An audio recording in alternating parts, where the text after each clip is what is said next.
listeners. Welcome to Plano's Political Pitbull Podcast. I am Esther. And I'm Liz.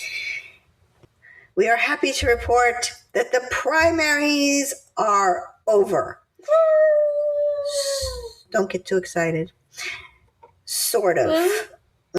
I will explain, but first, our sponsor is Southwest Pain Management. Southwest Pain Management takes care of most chronic pain without pain pills. Their goal is to get you back to doing the things you love. They are also the world's leading long COVID experts. Dr. Groisman sees people from all over the world to treat their long COVID. I wonder if Plano sends them a thank you card for all the tourism. No. Okay. Southwest Pain Management is in Plano. Please go to their website, reliefbeginshere.com. That's reliefbeginshere.com to see all that they do. The results are in. And some of the races aren't quite over yet. I will explain. So, in the state of Texas, in most of our elections, you must get 51% or more of the vote, 50% plus one, of the vote in order to be thought of as winning an election. So when it's two people against one another, not a problem. Somebody's going to get 50 plus 1% of the vote. The problem comes in if there's more than two people. Then you might have nobody getting a majority of the votes, or 50 plus 1%. So in that case, the top two vote getters from that race go to what is called a runoff. And that will happen in April/May because of early voting.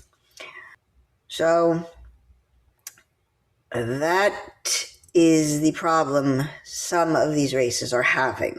There were more than two people.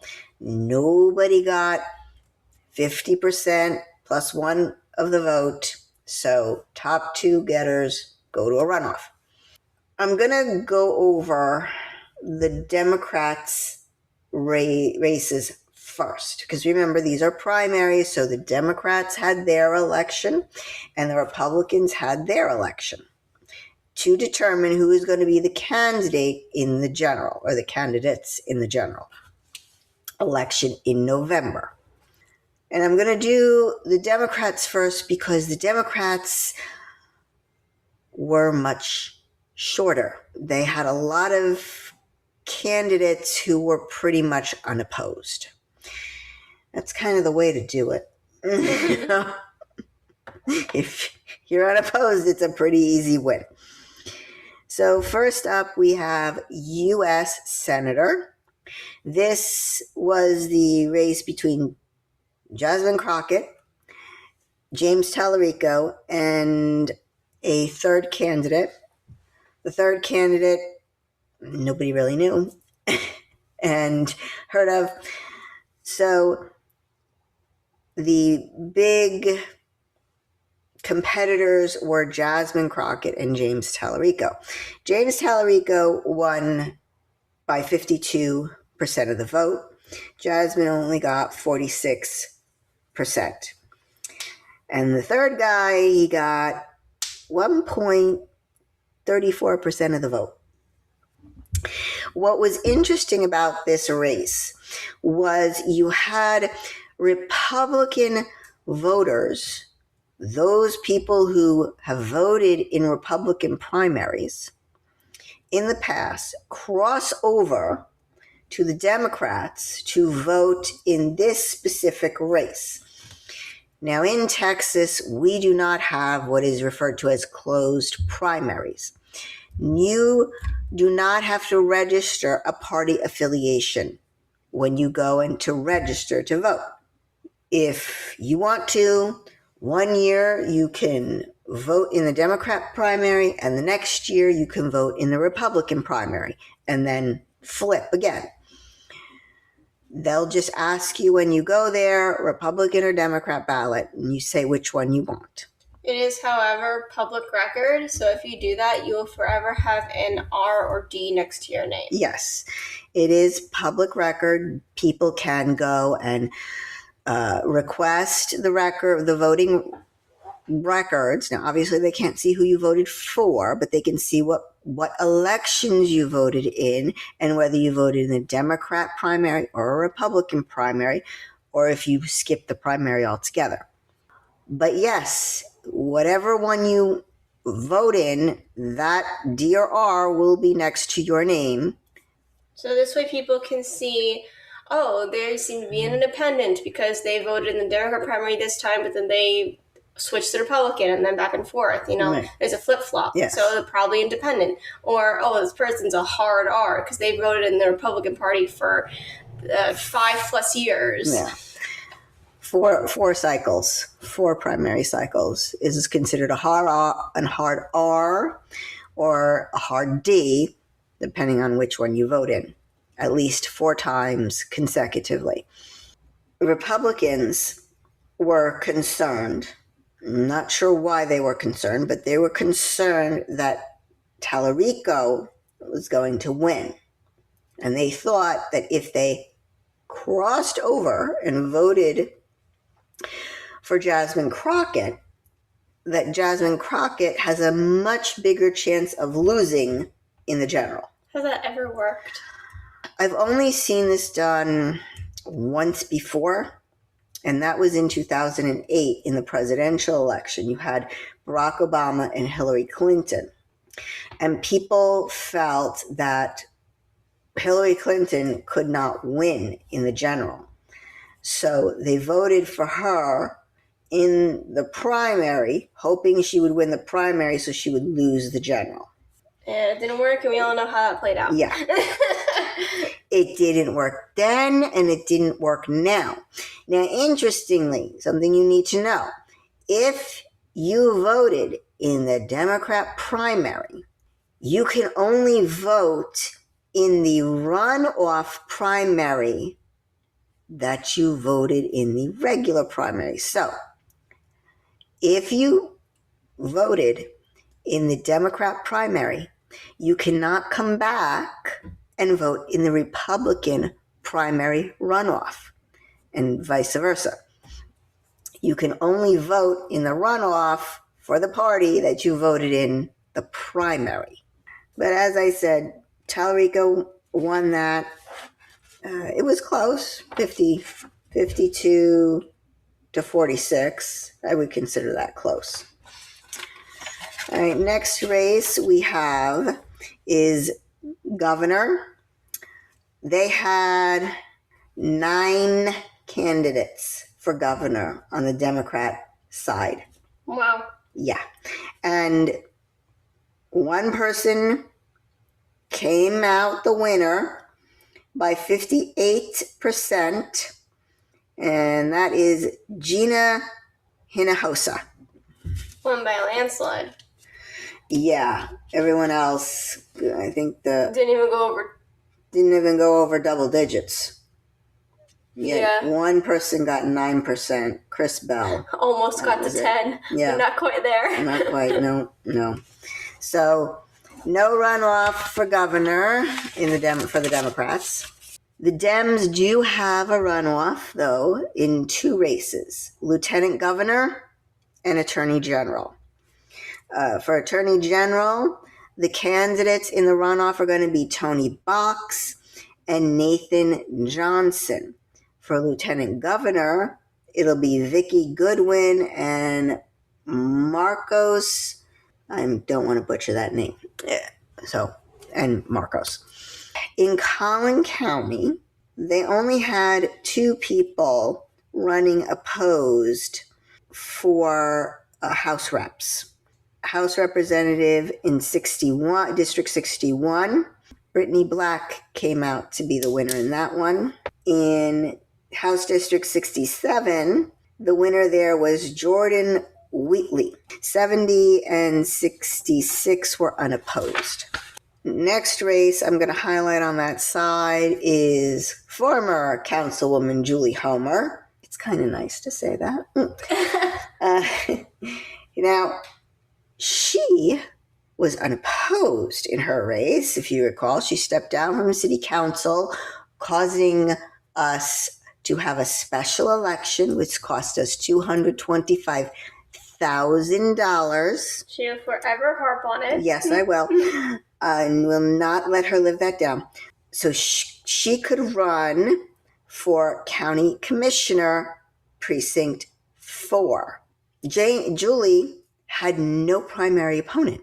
Now, one of the reasons she decided to run for this seat was because it would have been an unopposed election. So, in other words, there was nobody stepping forward on the Democrat side to run. Mm-hmm. And her reason for running was she wanted to give the people a choice. Apparently, she only wanted to give the general election a choice, not just the Democrats, because she ran unopposed in the primary. Interestingly, over 26,000 people who came out to vote were eligible to vote for that race. Well, 6,406 people decided not to encircle her name. That is called an undervote. They skipped the race. She only got 20,171 votes, but because she had no opponent, she won, by 100% of the vote. But over 6,000 people skipped that circle and filled in and left it blank. Mm-hmm. So we call that an undervote. So keep that in mind. Well, this guy above her, John Russell, got 24,096 undervotes. Yes, well, that's so the one above her is county clerk.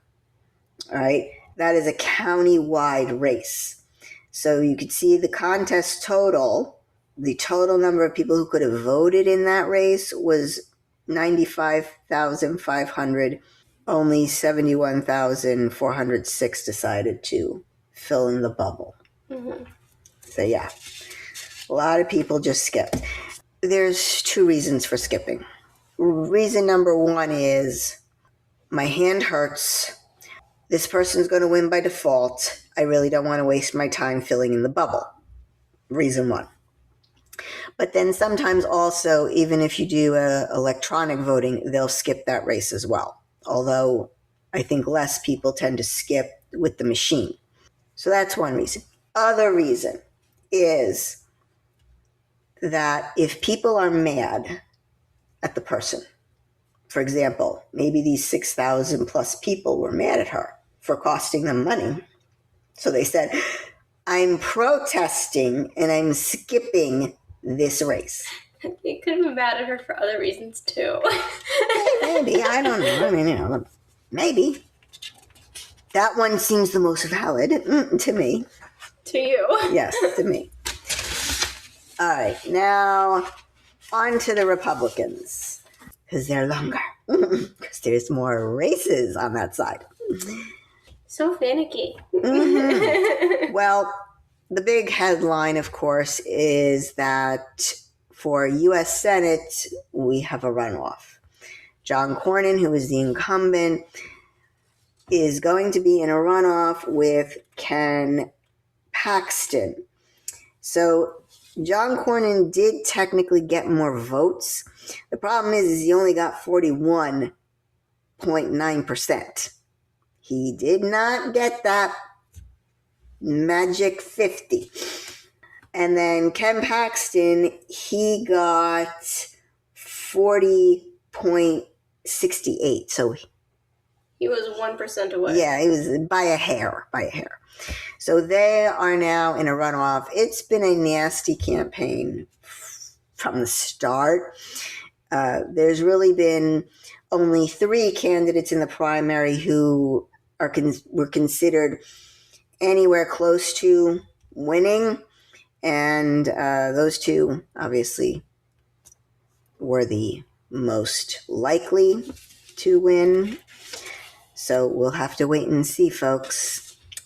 Yep, going to runoff. Now, here's an interesting one. I found this interesting. So this is not in our district.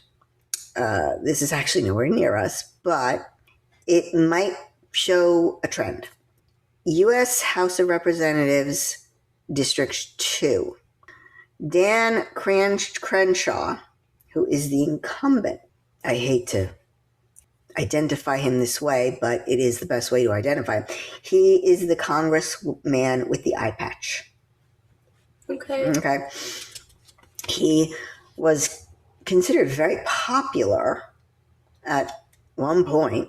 Well, he lost his primary. So he's basically only going to get to serve out the rest of his term. And he lost to Steve Toth. And he lost by 15 points. That is interesting. Usually incumbents it's odd that they win their primary reelection. You mean don't win? Yeah, don't win. It's odd that they don't win. They usually do win their primary election and the reelection, and they usually also win in the general. So Governor Abbott, Speaking of incumbents, there were 11 people running for governor in the GOP primary. And Governor Abbott slaughtered them all. He got 81.76% of the vote. Almost 82% of the vote. I don't know if that's some kind of record. These guys. It is impressive. The person who came in second, Pete Doc Chambers, he only got 11% of the vote. And then everybody is like less than 2%. So, well done, sir. I mean, very impressed. I mean, to be fair, I didn't see any ads or any campaigning from anyone running in the governor primary. You know, you're right. I don't even remember. He must have had one, but I don't remember seeing a campaign ad for Governor Abbott. I didn't remember seeing a campaign ad or anything. No signs for anyone. Mm-hmm. Running in that race. Yeah, I looked up all the candidates running in that race. I don't know if some of them were even serious. Some of them didn't have a website. How can you be a serious candidate and not even have a campaign website? I tried to find them on social media. It wasn't easy. If they had a social media page. One person I think she found their personal Facebook page because it was just a bunch of random posts. Yeah. It was very strange. I guess they've just got, money to burn because it costs you money to file. Money and time, too, because you got to file. I'm not sure if you have to file in every county or not. So Lieutenant Governor, incumbent, Dan Patrick. Again, he won resoundingly. He won almost by 85% of the vote. Now, unlike the governor, though, there were only 4 candidates in total in that race. So he didn't have quite the hurdle that Abbott did, but still a very large win. The other people didn't even get 10% of the vote. Now, this was a very interesting thing that happened. Remember, I had said that incumbents generally do not lose in their primary? Mm-hmm. Well, I did not see this coming. Our Commissioner of Agriculture, Sid Miller, lost the primary to a man named Nate Sheets, somebody I've never heard of before. Don't even think I met the man. I mean, he didn't come up here. I didn't see him in a forum. I don't know. But somehow he won. He won by more than 52% of the vote. This really surprises me. Personally, I've always liked Sid. He's never given me anything to worry about or never given me any agita. But then we're not a very big farming community here. So, I saw a map on this race. If the map is accurate, it was a very interesting map. Sid won all the rural parts of Texas, all the rural counties. Nate won the big cities. Interesting. Yeah, very interesting. This is for agriculture? Yeah. So where I saw this guy said, so a bunch of people who don't have agriculture voted for the ag commissioner. Something to that effect. I found that kind of a little bit alarming, actually. Like, you would think that people in rural areas should have more of a say, maybe, in who their agricultural commissioner is. I don't know. They're the ones affected, right? Yeah, they are.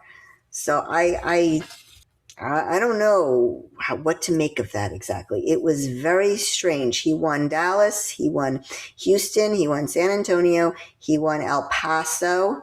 Am I forgetting one? And Austin. Why did the big cities like him so much? I don't know. I have no idea. But it is odd. And Sid won all the other counties. But I guess not enough people in the cities voted for Sid to push him over. Mm-hmm. All right. Attorney General race is going to a runoff. We've got Mays Middleton and Chip Roy. Chip Roy is a congressman, and Mays Middleton is a state senator. So they'll be going to a runoff. Now, interestingly, no one got over 40% of the vote in that race. Mays got close. He got 39%, and Chip Roy got 31%. Don Huffines won in the comptroller race. That's basically the state accountant. He won in that one by almost 60% of the vote. Another runoff. We're having another runoff. Railroad Commissioner Jim Wright, who is the incumbent, is going up against Beau French. And again, no one in this race got over 40% of the vote. Very odd. Very split. Yes. And very close, too, as well, with the top two. This is another interesting thing. Here you have an incumbent, a longtime incumbent actually, going up against Beau French, who I think is in Tarrant County.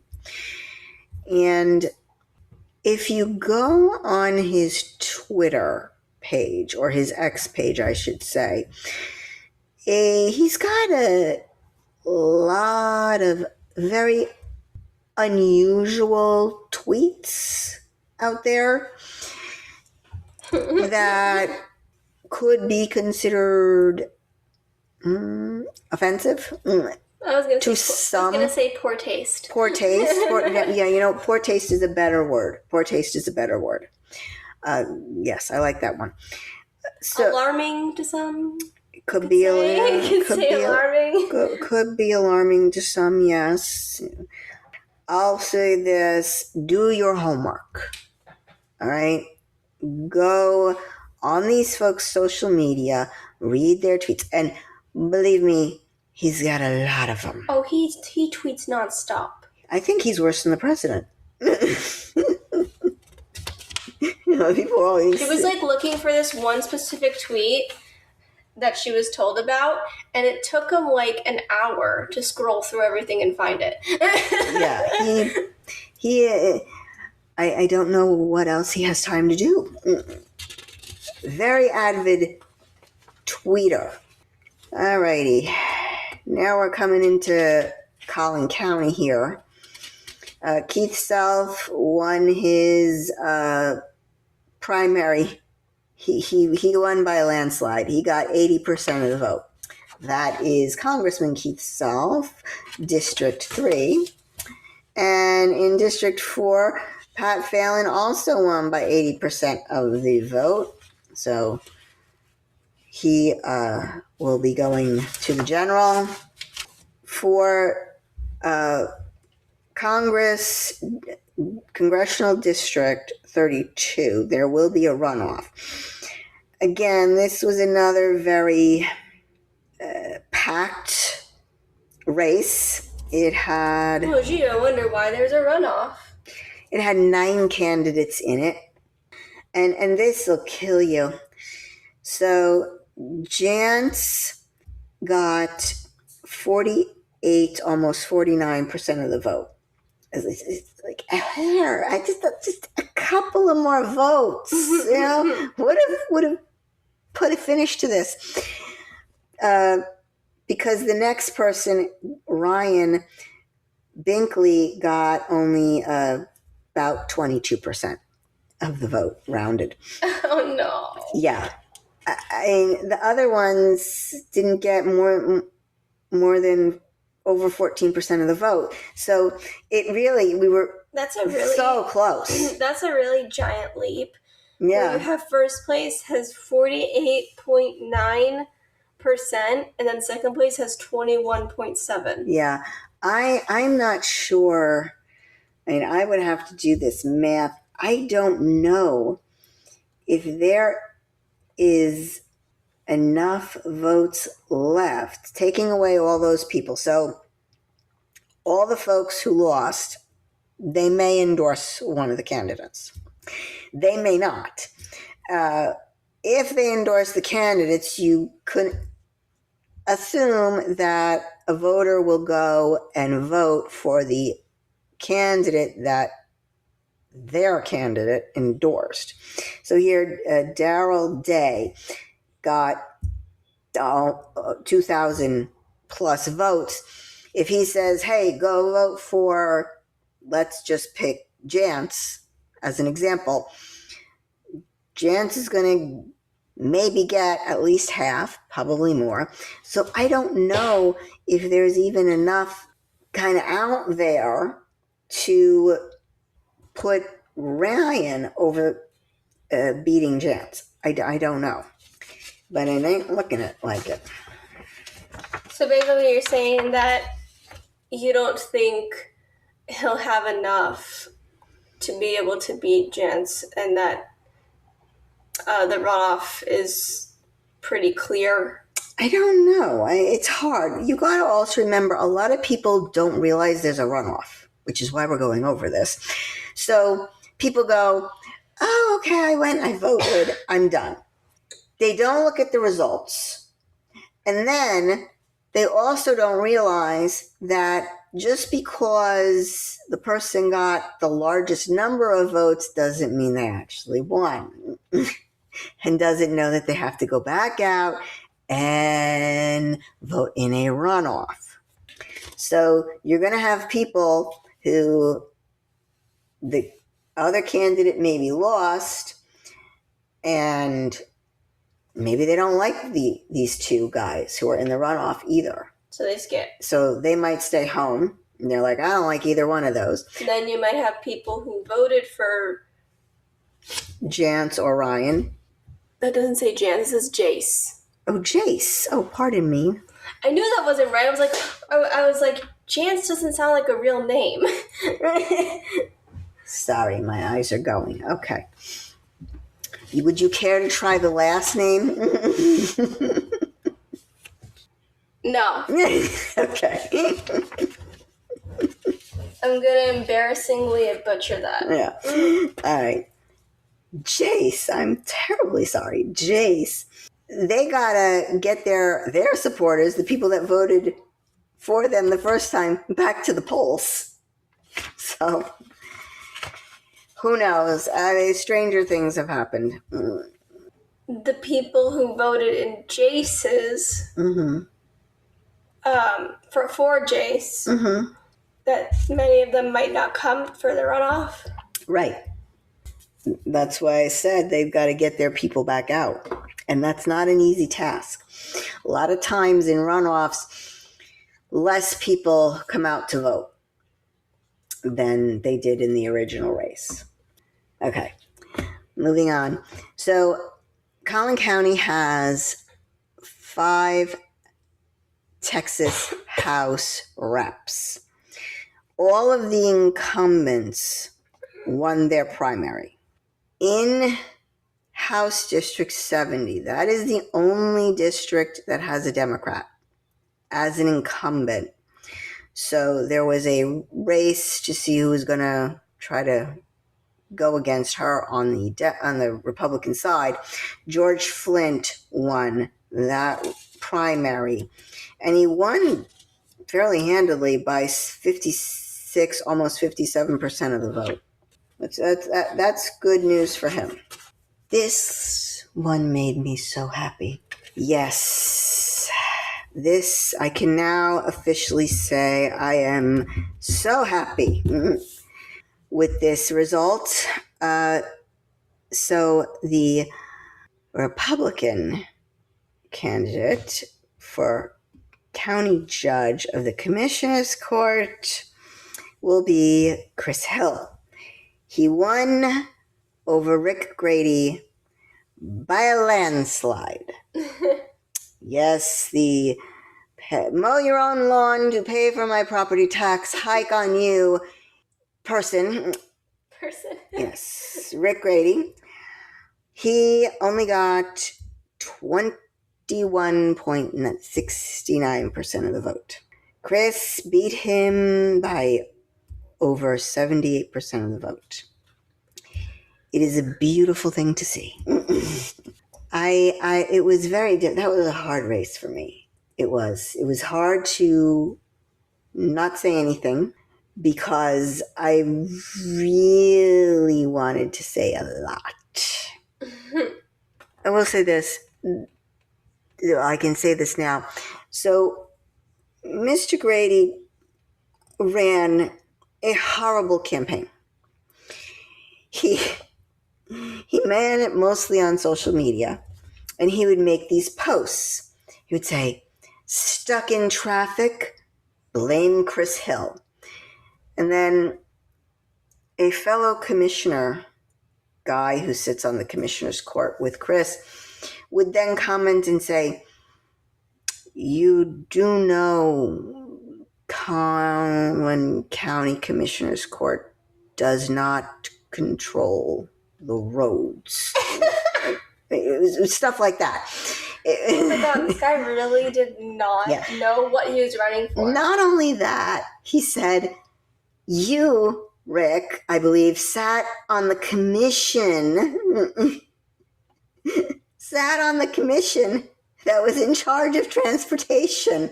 Oh my God. It was... He made it too easy. Yeah, it was so easy. And I really... I did not comment. I was like, nope, don't say anything. Don't say anything. He said... this was a real test of self-control. It was hard. It was hard. When he put that up, when he put that out there, stuck in traffic, blame Chris Hill, I was like, Rick, you sat on city council for 8 years and you did nothing to alleviate traffic. No, sir, you made it worse by all the development you wanted to build. But I didn't say anything. I was like, no, you're not gonna, don't say it.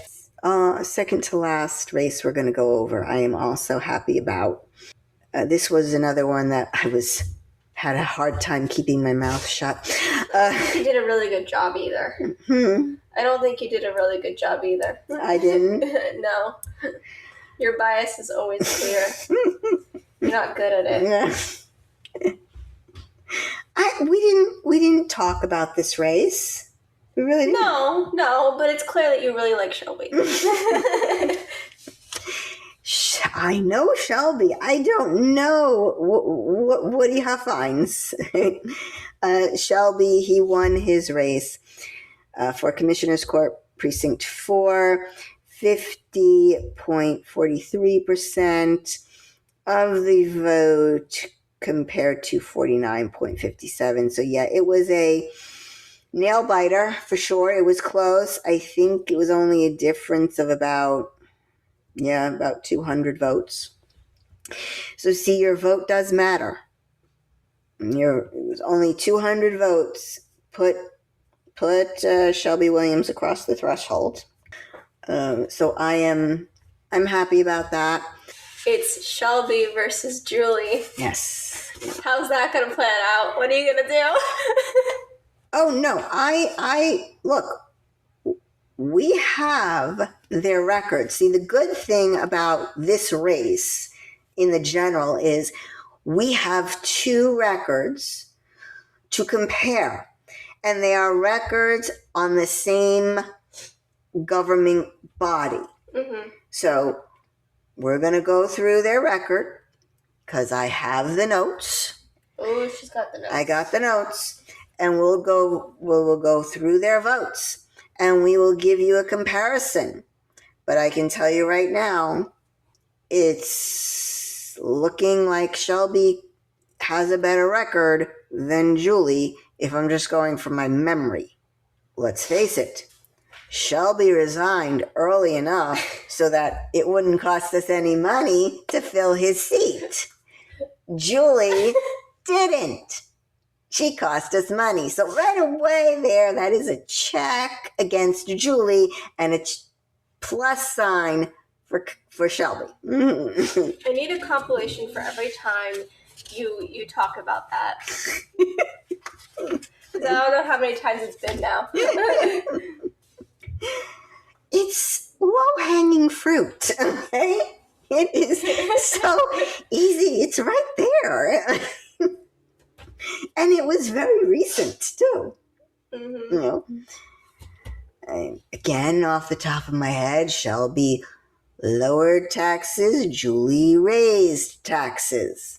Gee, I wonder which way I'm going to go with that. All right, and our last race we have that I'll mention is going to a runoff, another runoff. How many runoffs do the Republicans have? A lot. You see, the Democrats are lucky. They'll go in, they'll have 2 or 3 bubbles to fill, and then they'll leave. We, on the other hand, will have another long list. I must say this. If we are going to require people to fill in the bubbles by hand, we must take off the races that have no opponent. If there's only one candidate in the race, we know who's going to win. All right? So just eliminate that one and make the ballot shorter. And believe me, it would be a great deal shorter on the Republican side because all of the district judges in Collin County won by default. Or, just give us our machines back. Yes. My hand. My poor hand. Now, I will tell you this. If you have bad arthritis, if you are disabled, you can use an electronic machine, right? So little tip for the next time. But the last race is going to a runoff, and that will be for Justice of the Peace, Precinct 4, Stephen Callis against Randy Farrar against Mr. Randy. The incumbent lost. He came in third. And again, this one was really very close to 50. Only a couple of more votes, and Stephen would have been over the threshold. He got 47.28% of the vote, whereas Randy got about 29% of the vote. So again, pretty sizable lead there. So wait, Vincent Venegoni was the incumbent? Yeah. He was the... And he didn't even come to second place. Nope, he didn't get second. Wow. Yeah. So... it must have been bad. It must have been mad at him. I guess so. That court has had some problems, from what I've been told. It has had some problems. So, ballots should be up on the Collin County elections website soon. You can go and you can look up each candidate. If your candidate of choice is not in the runoff, go look up the candidates who do. Don't just stay home and skip that race. If your candidate is in the runoff, make sure you go back out and vote for them again. Like I said, it's not over yet.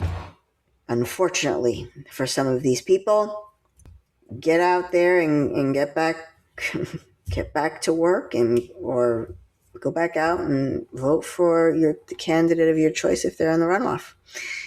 If you want to have a say on who gets to be in the general election, that's how it's done. Because at the end of the day, one or two candidates in the general is going to win. And you will want a say in who that is, or else you can't really complain.